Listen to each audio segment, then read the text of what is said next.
Señor, gracias por la primera iglesia bautista de esta ciudad, porque les tienes enclavados, Señor, en el mero centro, del corazón de esta ciudad, capital de este estado, en el cual, Señor, también tú estás trabajando arduamente, usando a la iglesia, usando a las otras iglesias de la ciudad y a las otras iglesias que se están sembrando en el estado.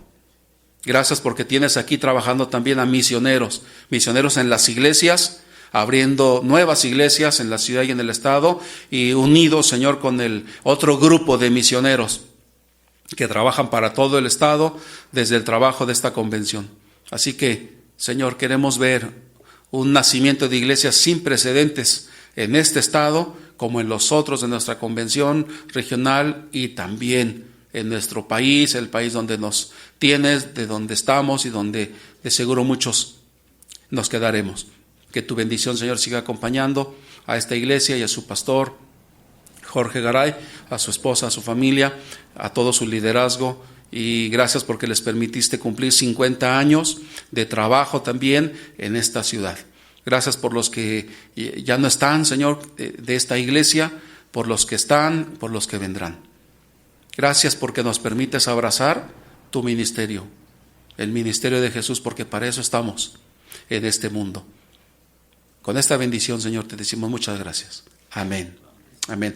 Gracias, pastor, también por compartir este tiempo, hermanos. Nosotros siempre encantados y gustosos. Por favor, quiero pedir a mis hermanos de este lado izquierdo, busquen Isaías, capítulo 61, y van a leer versículos 1 y 2.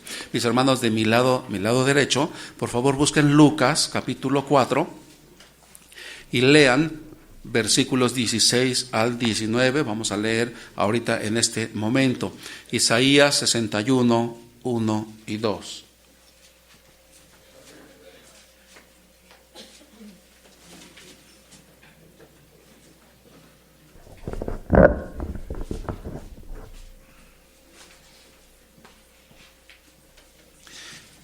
De mi lado izquierdo, hermanos, Isaías 61, 1 y 2.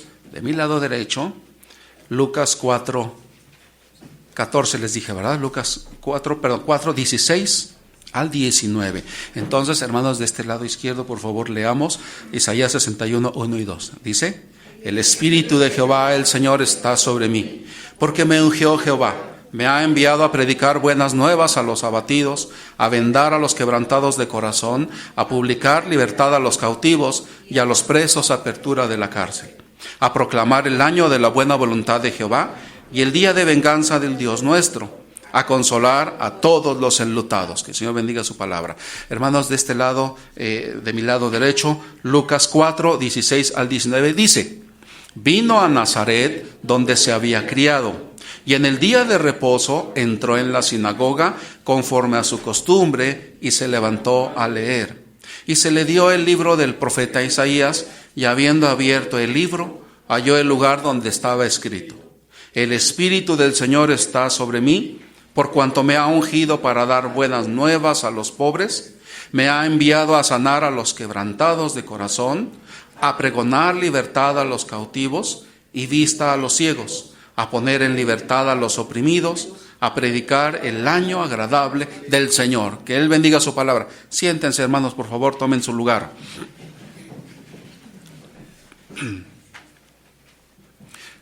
En el Evangelio de Lucas, en este capítulo y versículos que acabamos de leer, encontramos una porción, un programa, un pasaje que nos señala a lo que vino Jesús, que nos señala, que nos enseña cuál es la misión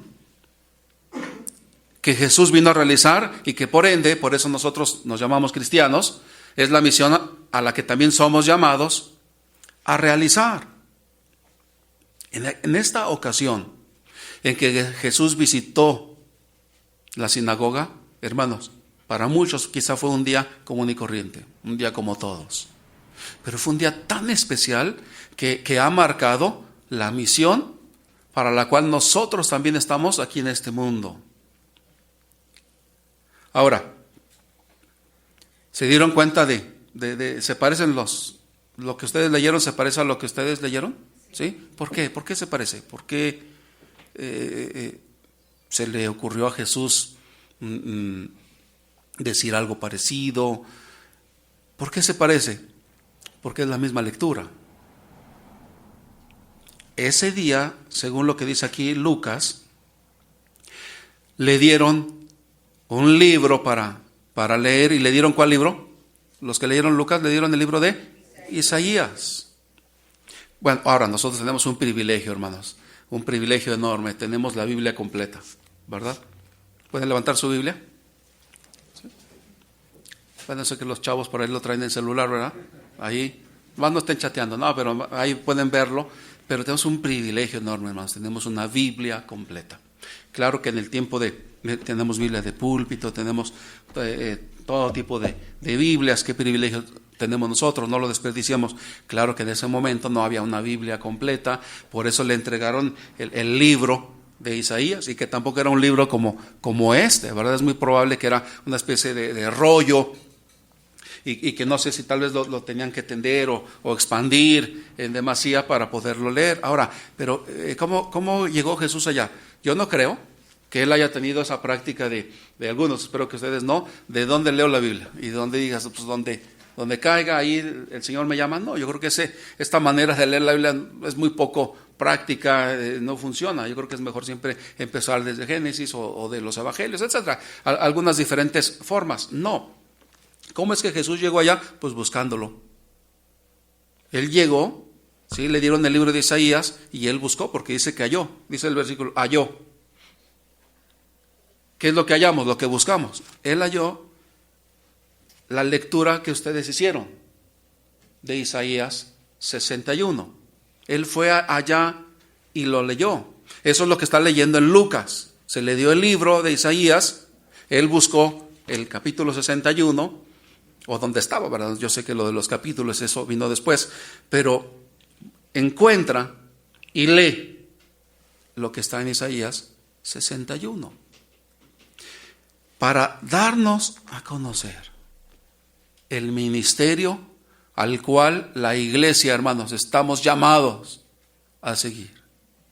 Un programa ministerial que nos dice que no podemos perder el tiempo en otras cosas, que no podemos invertir nuestro tiempo en cosas que no tengan que ver con su ministerio. Quiero preguntarles algo más. ¿Para qué eres bueno? Aquí van algunas cosas. Todos somos buenos en algo, ¿correcto? Ya, no le creamos a alguien que nos diga que somos espero que no se lo hayan dicho alguna vez, pero no le creamos a nadie que nos diga que somos buenos para nada. ¿Te han dicho esa frase alguna vez? Muchas veces enojados, alguien nos puede decir eso, pero no es cierto, porque todos somos buenos para algo. Hay otra verdad aquí. No somos buenos para todo, ¿correcto? Pero somos buenos para algo. Entonces, yo sé que ustedes son muy sencillos, hermanos, muy humildes, a ustedes no les gusta presumir nada, pero yo quiero preguntarles, uno o dos que me diga, ¿para qué son buenos? Y yo hablo de lo que sea. Alguien de aquí que me diga y otro de aquí. ¿Para qué son buenos? Acuérdense que eso va a quedar entre nosotros. No están presumiendo ni nada. Y sé que son muy humildes. ¿Quién quiere decirme? Alguien de acá y alguien de acá. Que diga, pues yo soy bueno para esto. Sin pena, sí. ¿Para qué? ¿Para dormir? No, pues somos buenos todos. ¿Verdad? Para eso nos pintamos. Pero espero que no ahorita, ¿verdad, joven? Ahorita que estamos aquí predicando. ¿Quién más? ¿Para qué eres bueno? ¿Algo? Para tocar la batería. ¿Todos aquí tocan la batería? No, porque no todos somos buenos para las mismas cosas. Entonces, para tocar la batería. Pero no hay aquí batería, ¿verdad? Se la tocas en otro lado. Por allá. Muy bien. Sí, joven, allá.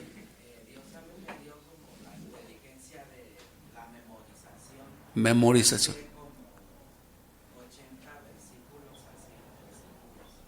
Excelente, la memorización, ¿verdad? Ponerla en práctica, pero qué bueno. Gracias por eso, ser bueno.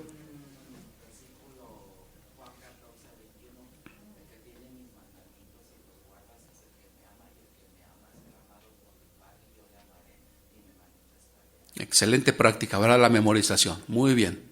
Y hermanos, ahí todos tendríamos que trabajar mucho, pero qué bien, ¿verdad? Gracias. Alguien de este lado que diga, hermano, yo soy bueno. Una de las damas que diga, bueno, hermano, yo soy buena para esto. ¿Alguna de las damas? Yo sé que son muy humildes. Yo sé, ¿no? ¿Hermana? Para la alabanza, para la voz, ¿verdad? Para cantar. ¿Cuántos aquí tienen buena voz para cantar? Bonita voz. Porque no todos somos buenos para esto, pero tiene esto, buenos para dirigir la alabanza. Todos somos buenos para algo. Yo sé que todos aquí son buenos para algo. Quiero preguntar algo. ¿Para qué era bueno Jesús? ¿Para qué era Él bueno? Este pasaje de Lucas, hermanos, nos describe aquello en lo que Él tuvo un éxito, hermanos, sin precedentes, para lo que Él era bueno. No es que para otras cosas, no, pero Él nos está diciendo, para esto he venido, para eso estoy aquí. Y hermanos, tuvo un éxito como nadie, porque Él era bueno para esto. Ahora pregunto, ¿para qué es buena la iglesia? Nosotros no somos buenos para todo, hermanos. Nosotros no nos dedicamos a todas las cosas. Nos dedicamos a aquello para lo cual el ministerio de Jesús nos ha traído. Y aquí es donde la iglesia, hermanos, debemos de ser muy buenos para hacer este ministerio, para realizarlo. No sé cuánto tiempo nos quede, hermanos, en este mundo, pero el que nos quede, no podemos desperdiciarlo. Vivimos en estados difíciles, así que estamos aquí para aprovechar, hermanos, el tiempo, pero haciendo aquello para lo cual el Señor quiere que seamos buenos. Cuando unimos todos nuestros dones en la iglesia, hermanos, hacemos un gran don, por así decir, y es aquello en lo que nosotros somos buenos como iglesia. El Espíritu de Dios ungió a Jesús para una tarea específica. Llamémosle un programa ministerial. Ahora, no quiero que pasemos por alto algo también, porque por eso, hermanos, por eso seguimos adelante, el poder que Él nos da para realizar este ministerio. Quiero que ustedes vean un poco su mirada hacia el capítulo 4 que precede a esta lectura y vean el versículo 1. Dice así: Jesús, lleno del Espíritu Santo, volvió del Jordán y fue llevado por el Espíritu al desierto. ¿Qué le precede, hermanos, a esta lectura que Jesús hizo de Isaías, presente ahí en la sinagoga? ¿Qué le precede en la historia de Lucas? Uno de los pasajes, hermanos, más importantes, previos al ministerio de Jesús. De aquí depende si el ministerio va a tener éxito o no va a tener éxito. Y ya se fijaron, le precede la tentación de Jesús. Quiero hacer otra pregunta a ustedes. ¿Cuántos de ustedes aquí alguna vez se pelearon? Y me refiero a trancazos, ¿no? ¿Bien? ¿Sí? ¿Las damas también? Ahora nadie se peleaba, ¿verdad? No, sí. Muy bien. Pregunto, ¿ganaste o perdiste? Y ahora todos somos ganadores, ¿verdad? De las peleas. Muy bien. Ahora, los que se han peleado. Bueno, yo creo que casi todos, pero bueno, ¿cómo quedaste los que ganaron? ¿Cómo quedaste? ¿Intacto? Cuando uno se pelea, y uno, aunque ganes, ¿cómo quedas? Por lo menos nos llevamos una arañazo. Moretón. Y eso que ganaron, ¿no? Labio abierto. Las mujeres cuando se pelean, lo que veo es que como se jalan el cabello luego, ¿no? Están jalando el cabello. Por lo menos te quitaron algunos. Estaba viendo el viernes. Le digo a mi esposa, no sé por qué estoy viendo, yo no veo el box, pero estaba viendo la pelea de un mexicano con un cubano el viernes. ¿Quién creen que ganó? El cubano. En esa ocasión ganó el cubano, un grandulón. Y el mexicano era un chiquito, un picoso, porque era de esas, ¿cómo le dicen? De esas medidas pequeñas. Ganó el cubano. ¿Saben cómo quedó el cubano? Pero abierto de todos lados. ¿Cómo quedó el mexicano? Pues si perdió, imagínense, ¿no? O sea, se dieron con todo. Ganó el cubano. Pero quedó todo hinchado, claro, pues los golpes, y ganó. Aunque ganemos una pelea, hermano, no nos vamos limpios. No hasta los chaparritos picosos dicen eso, pues me ganará ese gigante, pero limpio no se va. Son a veces esas expresiones. Quiero preguntarles, ¿cómo quedó Jesús después de esta pelea? Porque de aquí dependía, en gran manera, el éxito de su ministerio. Ahora, él llega a esta pelea, versículo 1, lleno del Espíritu Santo. Como todos, iniciamos con todas las fuerzas, iniciamos con nuestro cuerpo completo. Así inició Jesús. Dice, llegó a esta confrontación con todo el poder del Espíritu Santo. Nosotros, hermanos, aunque ganemos una pelea, nos llevamos unos raspones, por lo menos. ¿Cómo acabó Jesús esta pelea? Verso 14 nos lo dice.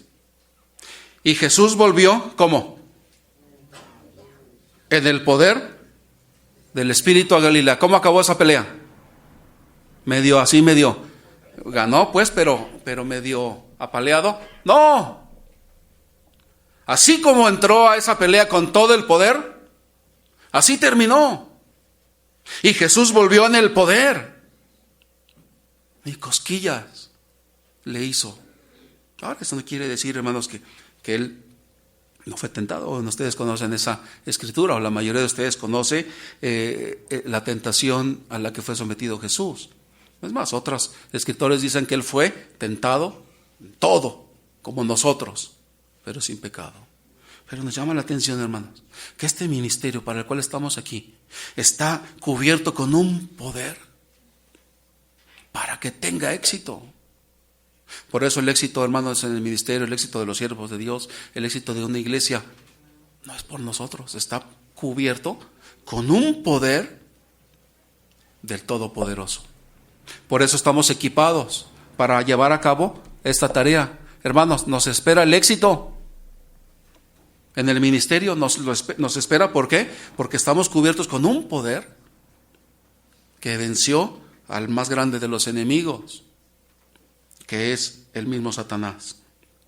Y esto, hermanos, entonces nos equipa a cumplir con este ministerio. Entonces, tengan su mirada allá en Lucas 4 para que veamos este programa ministerial. Y para que nuestras iglesias, hermanos, después de 50 años de la primera iglesia bautista de Querétaro, siga trabajando con ese poder, y las iglesias en Guanajuato, las iglesias de Aguascalientes y las iglesias de todo nuestro país. Entonces, el Espíritu del Señor unge a Jesús para esta tarea específica. Él deliberadamente buscó este pasaje, porque él iba a decir, hoy se ha cumplido esta escritura. No sé si todo el mundo entendió ahí, pero hoy, hermanos, nosotros podemos entender que el Señor estaba equipando a sus discípulos, a nosotros, para una tarea específica que no nos da tiempo de hacer otras cosas que no tengan que ver con la obra de Dios. Una vez que Jesús define su misión, en términos de la proclamación, hermanos, de un mensaje, entonces Él encuentra aquello para lo que Él iba a ser bueno, para lo que vino a este mundo. Y esos 3 años y medio, hermanos, Él se dedicó a esto. Y yo creo que la iglesia somos llamados a dedicarnos también a esto. Bueno, miren, el programa está allí que nos indica lo que Él iba a hacer. Y Él empieza diciendo, el Espíritu del Señor está sobre mí y me ha ungido para dar buenas nuevas a los pobres. La palabra, la expresión buenas nuevas, nosotros la conocemos también como ¿qué? Como evangelio. ¿Verdad que es el evangelio? Pues las buenas nuevas, buenas noticias, en medio de malas, buenas noticias por fin. Y así es como nosotros definimos el evangelio. Hermano, cuando tú y yo, usted y yo compartimos el evangelio, estamos compartiendo buenas noticias, buenas nuevas. Pero miren lo que dice aquí el texto. Me ha ungido para dar buenas nuevas a los pobres. Una lectura sin mucho cuidado nos haría preguntar, ¿Jesús solamente vino a hablarle, a compartir estas buenas nuevas a los pobres? Ahora, ¿qué es para nosotros los pobres? Por lo regular, porque así es como esta palabra la vimos en contexto. ¿Qué es un pobre? Alguien que no tiene. Pero por lo regular nos vamos hacia el asunto económico. Y yo sé que ahí es complicado definir cuándo dejas de ser pobre. ¿Alguien tiene la respuesta? ¿Cuándo ya no soy pobre? Yo sé que económicamente hay mediciones, ¿verdad? Que los que viven con 10 pesos diarios, los que viven con 20 y cosas así, ¿no? Y miden los países, y si en este país vivimos con $1 diario en promedio, y que en otros países viven una persona con $20 y ya no es pobre, cosas así, que son difíciles de medir. Se nos dice que en nuestro país, hermanos, hay casi 80 millones de pobres, pero se refieren a eso, a la economía, a cómo viven. ¿Ustedes qué piensan? Jesús está hablando aquí que Él vino solo a hablarle a los pobres en economía, porque entonces ¿dónde quedaría la castigada, o como también se le llama, ¿no? El nivel medio? ¿Dónde quedarán los ricos, hermano? No levanten la mano, pero ¿quiénes de ustedes aquí no son pobres? Hablando económicamente. Si aquí hay alguno que no es pobre económicamente, está perdido. Si es que Jesús vino solo a compartirle a los pobres en economía, la clase media y la clase alta, pobres. Entonces, como que eso no concuerda con quién es Jesús, entonces como que nos late que no es asunto de economía. Entonces, ¿a qué pobre se refiere? ¿Pobres en qué? Es evidente que en el contexto de la misión de Jesús, la palabra pobre va mucho más allá que una pobreza material. Imagínense, hermanos, en México, si es cierto que hay 80 millones de pobres, entonces el resto de millones de personas están perdidos. ¿Para qué predicarles si solamente el mensaje es para los pobres? Pero no, en base a la misión de Jesús, Él no está limitado a ningún grupo social. Gloria a Dios por eso, hermanos. Somos llamados a compartir las buenas nuevas a todas las personas. ¿Qué importa su condición social? ¿Qué importa? Muchas veces hemos estado, hay veces, ¿verdad?, alejados de la idea de poder compartir a las clases altas. Hermanos, ningún grupo social, ninguno, debe estar marginado de recibir las buenas nuevas. Porque ese es el ministerio al que fuimos llamados. Así que la mayor pobreza del hombre, hermanos, no es material. Sí hay pobreza, eso no estamos diciendo que no la hay. Pero la mayor pobreza del hombre no es material, sino espiritual. Así que Jesús, que conoce el corazón, bueno, nosotros, hermanos, el ser humano suele juzgar, ¿no? Por su apariencia, dice, pues es una persona pobre, persona media, una persona alta. Juzgamos por nuestra manera de vestir, no sé, las cosas que posees. La desventaja que tenemos con Jesús es que Él sí veía el corazón. Él sí podía ver la pobreza espiritual. Y nos late, hermanos, que entonces Él está hablando no de pobreza material, sino de espiritual. Así que Él está diciendo que para entrar al reino de los cielos, una persona necesita reconocer que es pobre espiritualmente. Él está diciendo, hermanos, que somos llamados, que Él ha venido a compartir las buenas nuevas, pero para que éstas hagan efecto, tienes que reconocerte como un pobre, como alguien en bancarrota. Ahora, ¿por qué lo está diciendo? Porque en el tiempo de Jesús, hermanos, muchas de las personas, fariseos y otro tipo de personajes, lo que menos reconocían es que tenían esta pobreza. Es más, por aquel tiempo surgía o había una especie de pensamiento de que si tú te poseías, si tú tenías buena posición económica, es que andabas bien con Dios. Y que si tú eras pobre, ¿sí?, enfermo, es que andabas mal con Dios. ¿Cómo ven? Gracias a Dios que no es así.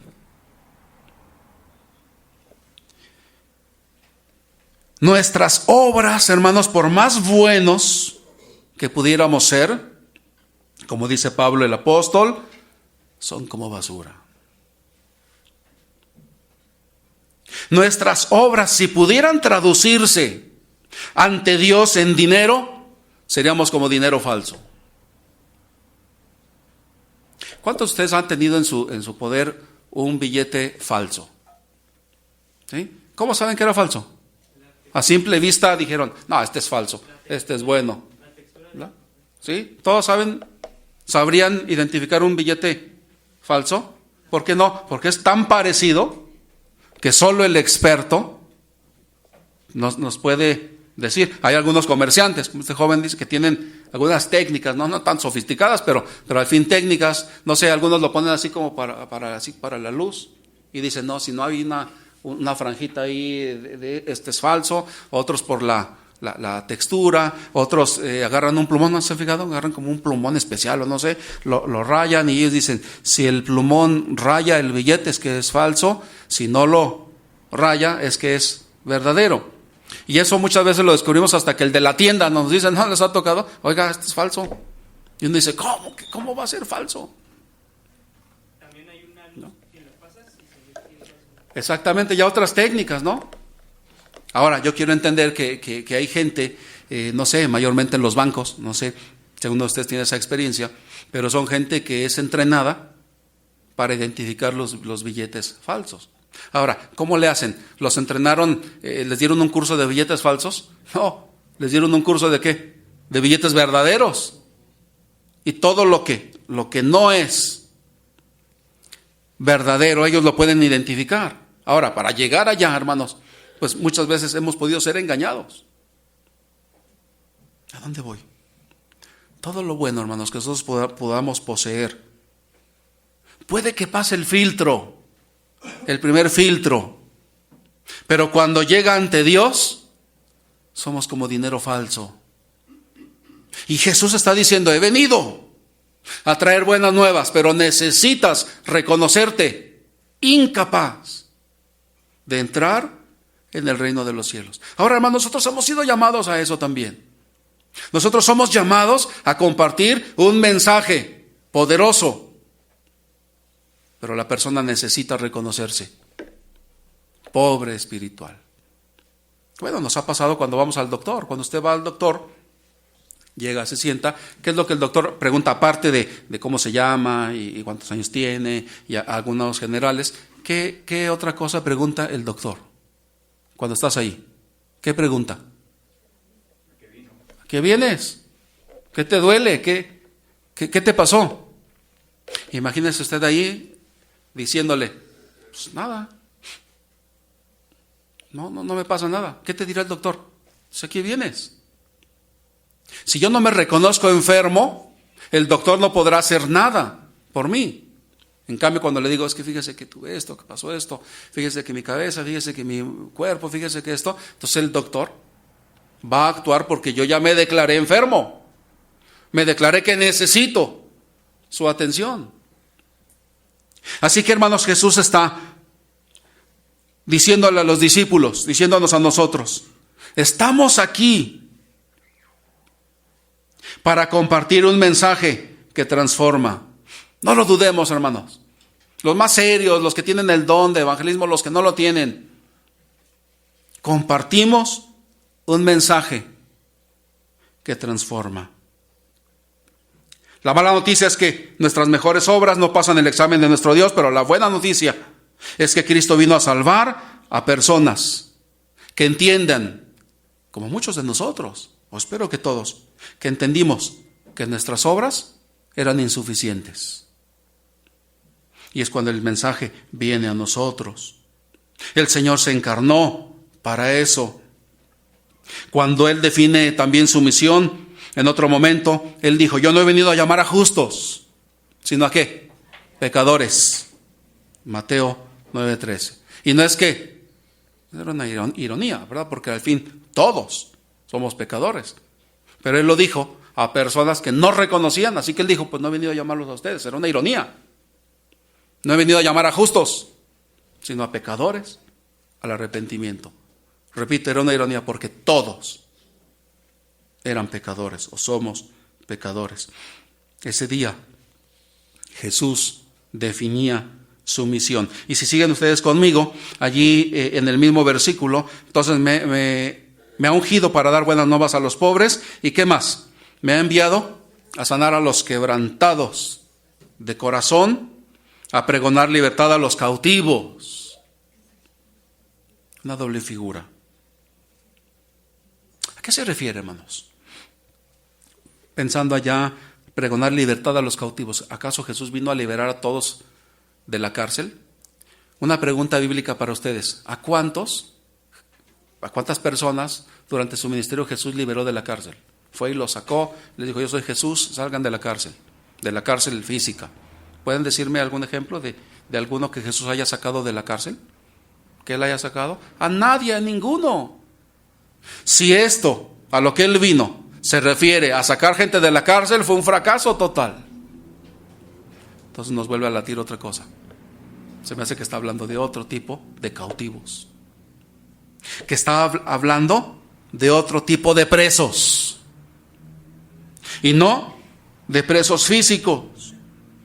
Es evidente, hermanos, que la libertad a los cautivos no representa la libertad de prisioneros, porque entonces su misión hubiese sido un fracaso. Él no liberó a nadie de una prisión. Pero ¿a cuántos liberó, hermanos, del pecado? Entonces él está diciendo que el pecado es peor que una cárcel, porque sus amarras, vamos a llamarlas así, son peores que las amarras de un grillete o de una cárcel física. Debe de ser, indiscutiblemente, hermano. No sé si alguno de ustedes ha tenido la experiencia de estar encarcelado. Es difícil, es estar allí. Pero no está hablando de encarcelados de esa naturaleza. Él estaba hablando de lo que es capaz, hermanos, de hacer el pecado cuando te tiene cautivo. Te encadena el alma, te nubla el entendimiento, endurece el corazón, destruye tu vida, la vida de los demás. Como Pablo mencionó en Romanos, te lleva a hacer lo que no quieres y a no hacer lo que quieres. ¿Se acuerdan cuando él dijo: miserable hombre de mí, ¿quién me liberará de este cuerpo de muerte? Usando esa figura el delincuente, el asesino. Una de las maneras de castigarlo era que dicen que le cargaban el cuerpo, ¿no? Le cargaban el cuerpo en la espalda, el cuerpo muerto, y el castigo era rodear la ciudad de Jerusalén y hasta que se le descompusiera el cuerpo. Si el hombre quedaba vivo, estaba libre. ¿Saben ustedes cuántos quedaban vivos? Nadie. La contaminación de un cuerpo muerto en la espalda, hermanos, contamina el cuerpo y quedaban muertos antes de que el cuerpo se pudiera descomponer. Y Pablo usa esa figura y dice: miserable de mí, ¿quién me liberará de este cuerpo? Hablaba del pecado también, y por eso él dice: hasta que Cristo vino a liberarlo a él. Si el cautiverio del alma, hermanos, no es resuelto en esta vida, en la próxima ese cautiverio va a empeorar. La peor noticia es que el hombre está en cautiverio espiritual. La mejor noticia, la que se dio ese día, que Lucas nos narra, que Jesús abrió este libro, la mejor noticia es que Él vino a proclamar libertad a los cautivos. Hermanos, la palabra que compartimos, la misión a la que hemos sido llamados, tiene poder, no en nosotros. Ya vimos cuál es el poder que está detrás de esta misión. Es para liberar a los cautivos. Ahora, ¿esto es cierto? Bueno, basta con pensar en mí. Basta con pensar en ti, en usted. ¿De qué te liberó el Señor? Porque, hermanos, al fin y al cabo, cuando nosotros compartimos este mensaje, no sé si les ha pasado, la gente pregunta, cuando nosotros les hablamos del pecado y me han preguntado: ¿y a ti de qué te liberó el Señor? Y es cuando viene también nuestro testimonio, pues por eso le llamamos testificar, ¿verdad? A esto. Cuando nos invitan, vamos a testificar, creo que están diciendo, vamos para que compartas cómo el Señor te ha salvado a ti, de dónde te rescató, y lo compartimos. La gente quiere escuchar historias también de nosotros. No sé si todavía practicamos en nuestros cultos, pero antes como que lo hacíamos más, pero teníamos un testimonio, ¿no? Un testimonio, pedíamos a alguien, comparte tu testimonio. Estás testificando de dónde el Señor te ha rescatado. Así que, hermanos, nuestro mensaje, el mensaje al que hemos sido llamados a compartir en este estado hermoso, es proclamar libertad a los cautivos. Pero también Él vino, como dice el mismo versículo, vista a los ciegos. ¿A qué se refiere? A que Jesús iba a darle literalmente la vista a todos los ciegos que estuvieron durante esos 3 años y medio.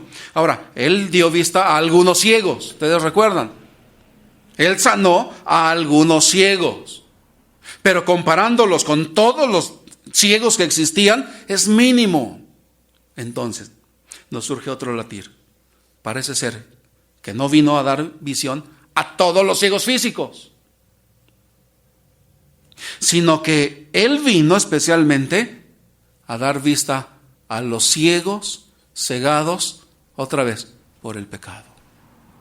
Figuras que usa la palabra, hermanos, para decirnos nuestra condición. Cegados por el pecado.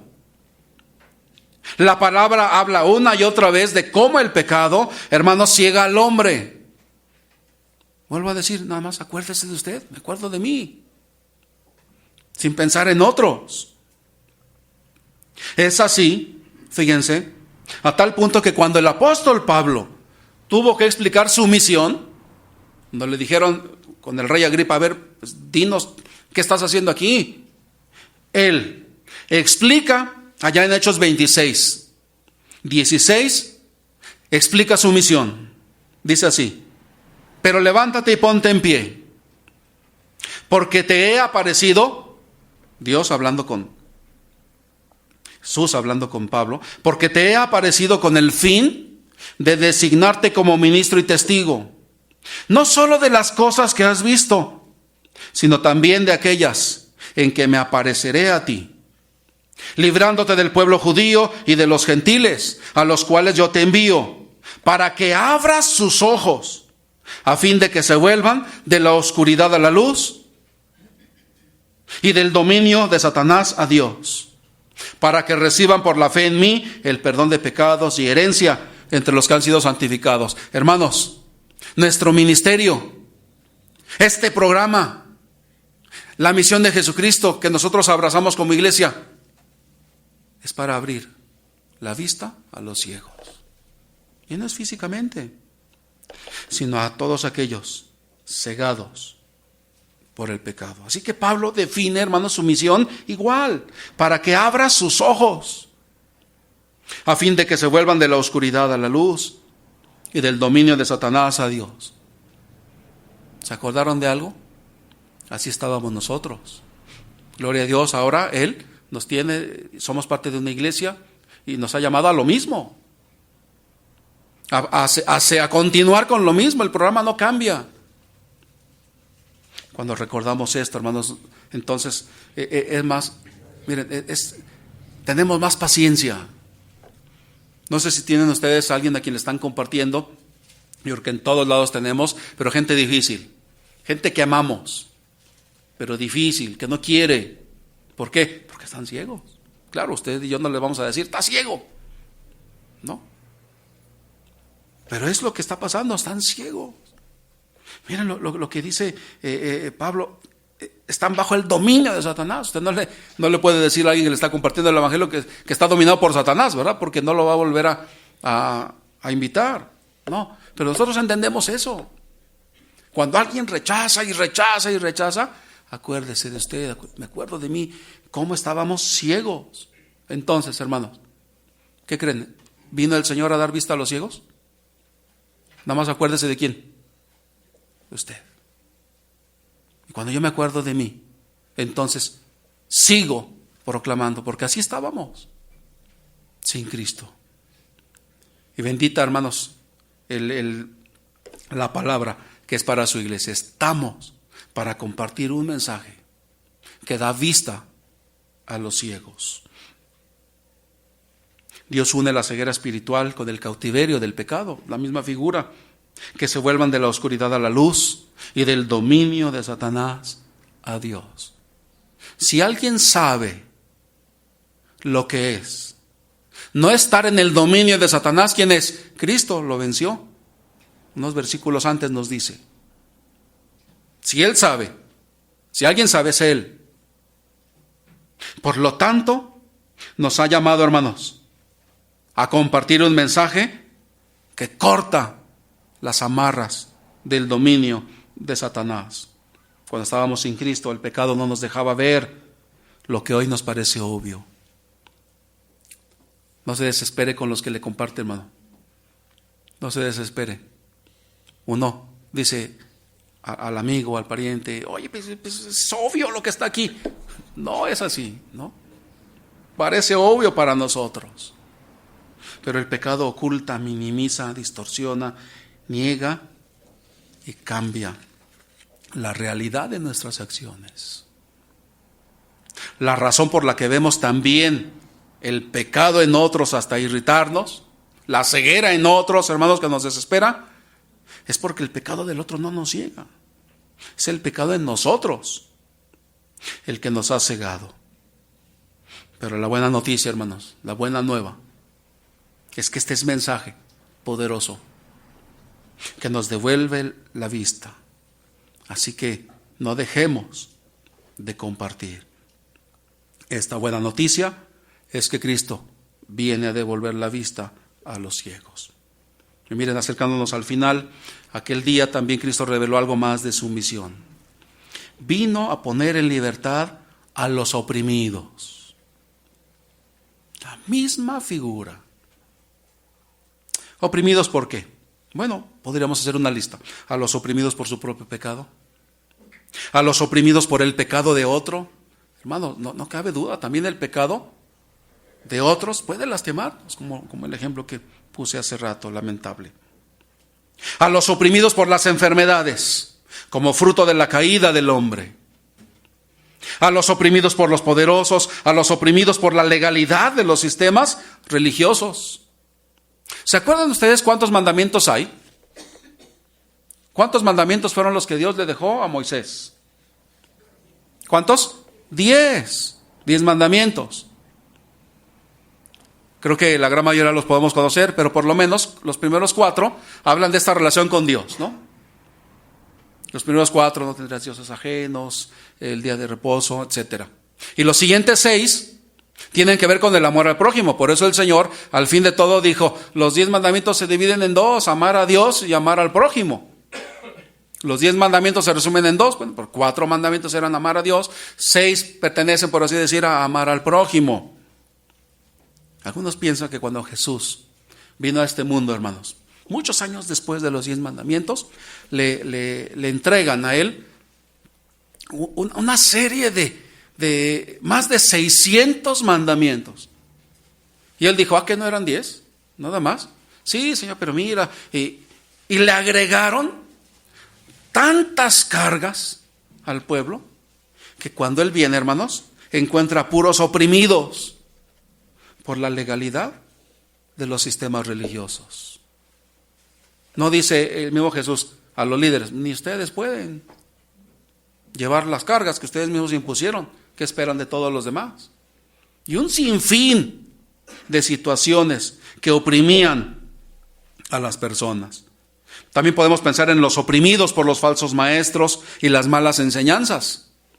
Si tú eres rico, saludable, de buen nombre, es porque estás bien con Dios. Si estás enfermo y eres pobre, es porque andas mal con Dios. ¿Cómo ven esa teología? Oprimidos por los falsos maestros y las malas enseñanzas. Qué bueno que para ellos Cristo es el camino, la verdad y la vida, y lo sigue siendo. Y a los oprimidos, hermanos, por el deterioro moral de la sociedad. El corazón no ha cambiado, han cambiado los tiempos y todo, pero el corazón sigue siendo los mismos. El Señor vino, hermanos, a poner en libertad a los oprimidos. ¿Conoces algún oprimido? Si no conoces alguno, si usted no conoce alguno, nada más acuérdese de quién. ¿De quién? De mí mismo, cuando estaba oprimido por el pecado. Pero de seguro cuando nosotros nos vamos a la tarea, hermanos, de compartir las buenas nuevas, nos vamos a encontrar con muchos oprimidos. Y miren este mensaje: a poner en libertad a los oprimidos. Quiero terminar con esta última frase exquisita, excelente y hermosa. Verso 19. A predicar, estamos hablando del programa de Jesús, a predicar el año agradable del Señor. Es una frase extraordinaria. Pero uno se pregunta, ¿a qué se refiere cuando dice el año favorable del Señor? ¿Hablará acaso del año 30 después de Cristo, que era cuando él estaba hablando por ahí? ¿Se referiría a ese año? Creo que otro latir viene a nosotros, nos late que no se refiere a ese año nada más, literal. Ya que él está pronunciando una cita del Antiguo Testamento, que está ¿en dónde? En Isaías 61, 1 y 2. Lo más probable es que ese año del Señor tenía que ver con alguna tipología del Antiguo Testamento. La gran mayoría de pensadores de la Biblia llegan a una conclusión, que es muy probable que haga referencia al año del jubileo en Israel. Ustedes recuerdan, hermanos, cuando el Señor hizo esto que tiene el mundo, su creación la hizo ¿en cuántos días? ¿Ustedes recuerdan? ¿Cuántos? ¿Lo hizo en cuántos días? En 6. Y el séptimo lo llamó día de reposo, ¿verdad? Inclusive la tierra debería de trabajar 6 años y el séptimo año era reposo hasta de la tierra. Los campesinos dijeron, pero Señor, nosotros vivimos en la tierra. ¿Qué va a pasar con nosotros en el séptimo año que la tierra va a descansar? Y el Señor dijo, ¿qué se preocupan? Yo voy a proveer. Y así 7 ciclos de ese tipo nos llevan a 49 años. ¿Estoy bien? Si las matemáticas no nos fallan, llega a 49 años. Y el año 50 era un año, hermanos, de una fiesta nacional, de regocijo, de gozo, y ¿qué creen más? De libertad. El año del jubileo. Miren lo que debiera de pasar el año del jubileo según Levítico 25. La tierra que había sido vendida por alguna necesidad volvería a su dueño. Hermano, si tú eras dueño de una propiedad y tuviste que venderla por necesidad, si te tocaba el año 50 del jubileo, ¿qué crees? Te la regresaban. Y así estaban las reglas. El comprador no podía hacer otra cosa, la tenía que regresar. ¿Por qué? Porque Jehová es el dueño de la tierra. Número 2. ¿Qué pasaba en el jubileo? Todas las deudas serían canceladas. Díganme si eso no sería fabuloso que existiera hoy. ¿Cuántos tienen aquí una deuda? ¿No? Ahora, nada más yo debo, hermano, yo si la tengo unas deudas. Tenemos deudas. ¿Se imaginan si esto existiera ahora? El año del jubileo, pero tenemos otro tipo de deudas que el Señor sí ha cancelado. Y es a lo que Él se refiere. Pero miren, en el jubileo todas las deudas serían canceladas. ¡Qué impresionante! 3. Si un israelita empobrecía tanto que no tenía dinero y quería venderse como esclavo, podía hacerlo. Otro israelita podía tomarlo como un jornalero. Y el año del jubileo debería o debe dejarlo ir. ¿Cuál era la razón? Que Él les explicó, el Señor les explicó, ustedes fueron esclavos también. Y yo los liberé en esa ocasión. En el año del jubileo, la tierra no se cultivaría. Y todo lo que se produjera sería compartido sin costo con los siervos y siervas. Era un año de verdadera bendición, una fiesta. Jesús está diciendo que Él ha venido, hermanos, a traer la libertad, la cancelación de deudas, que el año agradable del Señor Es un año de reposo y de gozo.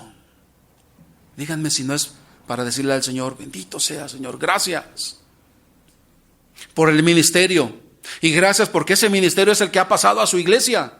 Y hermanos, nosotros estamos predicando un mensaje de este tipo. Cuando compartimos a las personas, le estamos hablando del año agradable del Señor. Cristo no dejó ninguna duda de que este pasaje hacía referencia a Él. Cuando Él abre ese gran rollo de Isaías 61, 1 y 2, cuando Él lo lee, en Lucas Él agrega, allá en el verso 21, hoy se ha cumplido esta escritura delante de vosotros.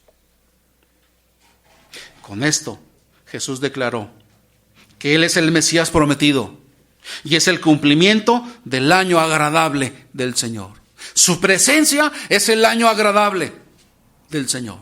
Y Él está con nosotros ¿hasta cuándo, hermanos? Todos los días, hasta el fin del mundo. El año agradable del Señor lo estamos viviendo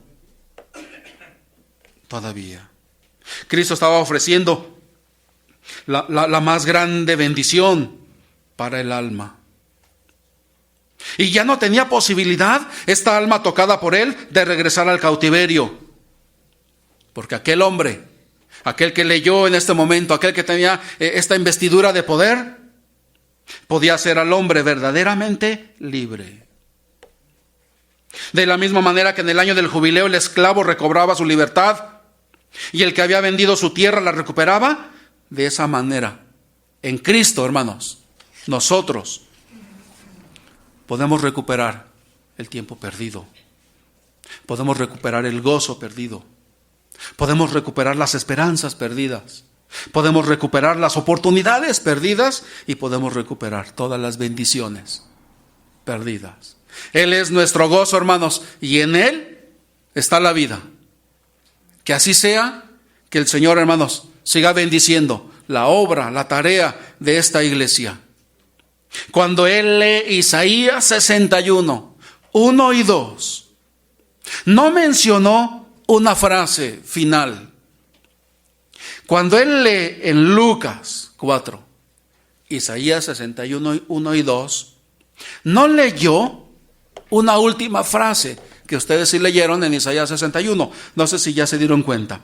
Pero Él, en Lucas, termina en el verso 19, que ha venido a proclamar el año favorable del Señor. Pero en Isaías, la frase que sigue, no es que Él haya omitido y no haya querido ofender a la gente, pero lo que Él no leyó, o donde Él se detuvo, la frase que dejó fuera ese día es aquella que dice: el día de venganza de nuestro Dios, que viene Isaías. ¿Se fijaron? En Isaías 61 dice: he venido a predicar el año agradable del Señor y el día de venganza del Dios nuestro. ¿Por qué el Señor no la leyó? Simplemente porque la venganza no es para esta primera venida, sino para la próxima. Hoy, hermanos, estamos predicando el año favorable del Señor, el año de la gracia y de la misericordia, la oportunidad del arrepentimiento. Y un día Él traerá el día de venganza, cuando Él venga nuevamente. Que el Señor, hermanos, siga bendiciendo la obra en sus manos. No perdamos tiempo como iglesias en cuestiones que nos desvíen de este programa ministerial. Confiemos, hermanos, en la palabra que Él ha puesto en nuestras bocas, en estas buenas nuevas. Sigamos sembrando iglesias, sigamos compartiendo en este hermoso estado de Querétaro. ¿Qué es lo que nos garantiza el éxito? El poder que Jesús nos ha dejado, que le reiteró a sus discípulos cuando Él iba al cielo: pero recibiréis poder cuando haya venido sobre vosotros el Espíritu Santo, y me seréis testigos. Dar testimonio, testificar. Es para lo que estamos en este mundo. Que el Señor les bendiga, hermanos. Gracias por este tiempo, pastor. Que les guarde. Permítanme orar con ustedes. Señor, nuevamente te decimos muchas gracias.